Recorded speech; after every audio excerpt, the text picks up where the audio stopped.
حضرت عبداللہ ابن مسعود رضی اللہ تعالیٰ عنہ فرماتے ہیں ایک دن میں آقا کریم علیہ السلام کی بارگاہ میں تھا اور سرکار کے صحابی حضرت مقداد ابن اسود رضی اللہ تعالیٰ عنہ بھی موجود ہے۔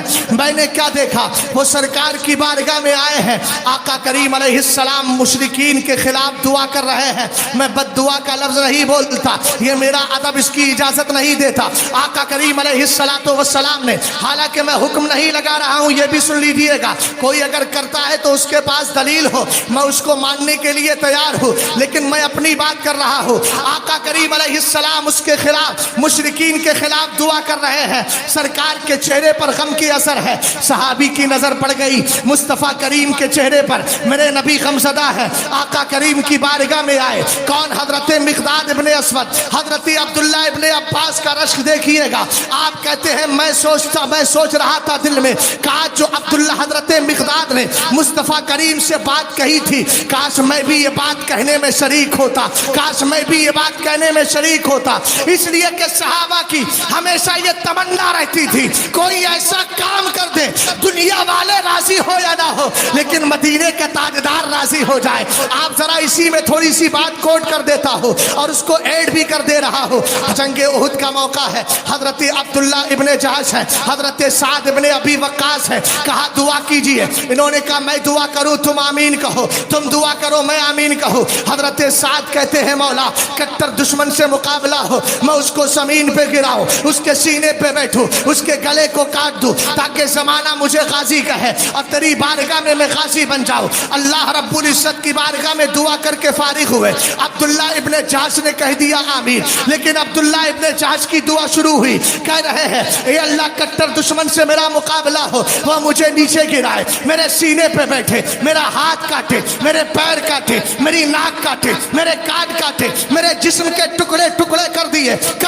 اس کے بعد حضرت سعد نے کہہ دیا آمین۔ انہوں نے کہا میں نے دعا یہ کی ہے، اے عبداللہ تم یہ دعا کیوں کر رہے ہو؟ کہا وجہ یہ ہے آپ کو پتا ہے شہید جس حالت میں مرتا ہے، جس حالت میں جاتا ہے، قیامت کے دن اسی حالت میں اٹھایا جائے گا۔ میرا اللہ مجھ سے پوچھے گا تیرا ہاتھ کدھر ہے، تیرے پیر کدھر ہے، تیرا کان کدھر ہے، تیرے جسم کے ٹکڑے ٹکڑے کدھر ہے؟ کہوں گا فی کا و فی رسول کا، اے اللہ میں نے سب کچھ تیرے نام پر اور تیرے محبوب کے نام پر قربان کر دیا ہے۔ یہ ایک جان کیا ہے، اگر ہو کروڑوں تیرے نام پہ سب کو وارا کروں۔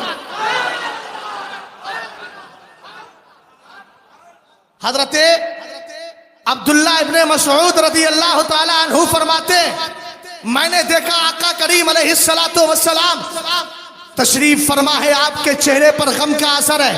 صحابی رسول حضرت مقداد ابن اسود کہتے ہیں آقا کریم کا چہرہ پڑھ لیا ہے۔ اور ایک بات یاد رکھیے گا، رسول کریم علیہ السلام کے صحابہ کی شان یہی تھی، میرے نبی کے چہرے انور کو دیکھ کے سمجھ جاتے تھے سرکار علیہ السلام کس مزاج میں ہے، آقا کریم جلال میں ہے کہ جمال میں ہے، سرکار خیز و غضب کے ساتھ ہے یا سرکار علیہ السلام کس حالت میں ہے۔ اور پہچانتا وہی ہے جو آدمی قریبی ہوتا ہے، جس کو محبتیں ہوا کرتی ہے۔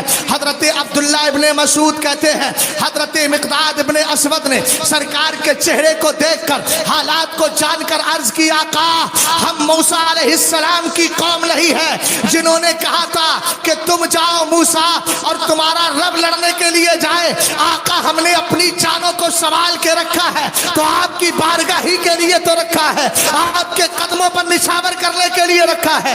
کہتے ہیں میرے مصطفیٰ کریم اگر دشمن سامنے سے آئے گا آپ کو غزل اور تکلیف نہیں پہنچے گی، ہمارے سینے سامنے آ جائیں گے۔ کار اگر پیچھے سے آئے گا ہم اپنے سینوں کو وہاں ڈھال بنائیں گے، اگر دائیں جانب سے دشمن آئے گا ہم ادھر سے اپنے سینوں کو پیش کریں گے، اگر بائیں جانب سے آئے گا ہم ادھر سے آ جائیں گے۔ حضرت عبداللہ ابن مسعود کہتے ہیں جب سرکار کے صحابی مقداد ابن اسود میرے نبی کی بارگاہ میں یہ محبتوں کا خراج پیش کر رہے تھے، میں نے اپنی آنکھوں سے دیکھا سرکار کے چہرے پر تبسم ریزیاں تھی، سرکار مسکرا رہے تھے۔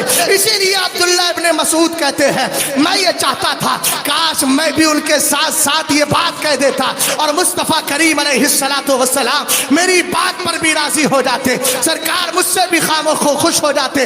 اعلیٰ حضرت امام اہل سنت رضی اللہ تعالیٰ عنہ انہی بردان عرب کی ترجمانی کرتے ہوئے کہتے ہیں حسن یوسف پہ کٹی مصر میں انگشت زنا ہے تیرے نام پہ مردان عرب۔ کیا محبتیں تھی میرے نبی علیہ السلام سے صحابہ، کیا محبتیں تھی۔